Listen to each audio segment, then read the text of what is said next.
আমের নতুন রাজধানী হিসেবে পরিচিতি পাওয়া নওগাঁ জেলায় এবার চলতি মাসের ২২ তারিখ থেকে আম সংগ্রহ শুরু হবে।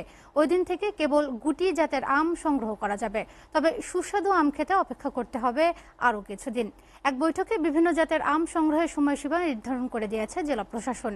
এই বৈঠকে আম চাষি, ব্যবসায়ী, কৃষি কর্মকর্তা ও প্রশাসনের কর্মকর্তারা উপস্থিত ছিলেন। প্রশাসনের বেঁধে দেওয়া সময়সীমা অনুযায়ী এই মৌসুমে ২২ মে গুটি জাতের আম, ২৮ মে থেকে গোপালভোগ, ২ জুন খিরসাপাত, হিমসাগর, ৭ জুন নাগফজলি, ১০ জুন ল্যাংড়া ও হাড়িভাঙা, ২০ জুন ফজলি, ২২ জুন আম্রপালি এবং ১০ জুলাই থেকে আশ্বিনা, বাড়ি আমচার, গৌরমতি ও কাটিমন আম সংগ্রহ করা যাবে।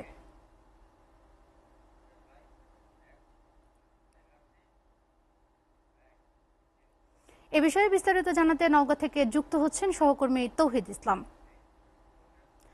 তৌহিদ, আমের উৎপাদন কেমন হয়েছে এবার নওগাঁয়? বাজার সিন্ডিকেট বন্ধে প্রশাসন কি ব্যবস্থা নিয়েছে?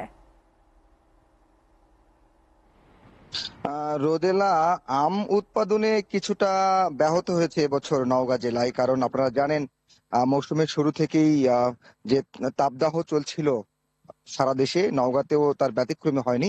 যার ফলে কিন্তু আমের একটি ফলন বিপর্যয়ের শঙ্কা তৈরি হয়েছিল। যদিও এখন আবহাওয়া অনেকটা অনুকূলে রয়েছে, কয়েকদিন ধরে বৃষ্টি হচ্ছে, আবহাওয়া ঠান্ডা রয়েছে, যার কারণে এখন কিছুটা পরিবেশ ভালো বলা চলে। তা আপনারা জানেন বেশ কিছুদিন আগেও প্রচন্ড খরা ছিল, খরার কারণে কিন্তু নওগাঁর এই আম বাগানের গাছগুলো থেকে আম কিন্তু ঝরে পড়ে যাচ্ছিল। আমরা কৃষি বিভাগের সঙ্গে কথা বলে যেটুকু জানতে পেরেছি, এখন পর্যন্ত প্রায় ৩০-৩৫% গাছের আম পড়ে গেছে, ঝরে গেছে আসলে এই যে খরা এবং তীব্র তাপদাহের কারণে।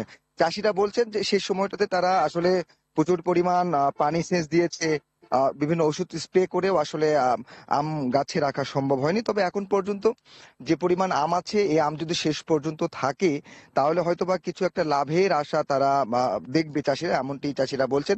আর যেহেতু প্রশাসন থেকে আম নামানোর একটি তারিখ নির্ধারণ করা হয়েছে ২২ মে থেকে, আপনারা জানেন, আপনি বলছিলেন কিছু আগে যে ২২ মে থেকে গুটি জাতের যেসব আম সেগুলো পারা হবে, সেটি প্রশাসন থেকে বেঁধে দেওয়া হচ্ছে সময়সীমা। এবং প্রশাসন বলছে যে এই সময়ের আগে আসলে কোনো প্রকার আম নামানো যাবে না গাছ থেকে।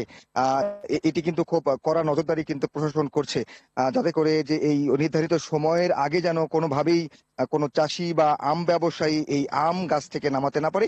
কারণ আম পরিপক্ক না হলে আসলে বাজারজাত করা যাবে না, এমনটি কিন্তু প্রশাসনের পক্ষ থেকে আমরা জানা হচ্ছে। আর আপনি যেমনটি বলছেন বাজার সিন্ডিকেট, আসলে বাজার সিন্ডিকেট এই বিষয়টাও প্রশাসনকে দেখার অনুরোধ জানিয়েছে। এখানকার যারা স্থানীয় আম চাষি রয়েছেন, আম ব্যবসায়ীরা রয়েছেন, তাদেরা জানিয়েছে। কারণ আম যদি সরাসরি চাষিরা বা কৃষকরা যদি বাজারে বেচতে পারে তাহলে কিন্তু তারা বেশি লাভবান হবে। কিন্তু এক্ষেত্রে দেখা যায় আসলে মধ্যস্বত্বে ভোগী কিছু ব্যবসায়ী আছে, তারা চাষিদের কাছ থেকে আম কম দামে কিনে সেগুলো আবার আড়তে বেশি দামে আম বিক্রি করে। তো এই ছিল আমার কাছে নওগাঁ থেকে সর্বশেষ আমের খবর। রোদেলা। তৌহিদ, আপনাকে ধন্যবাদ।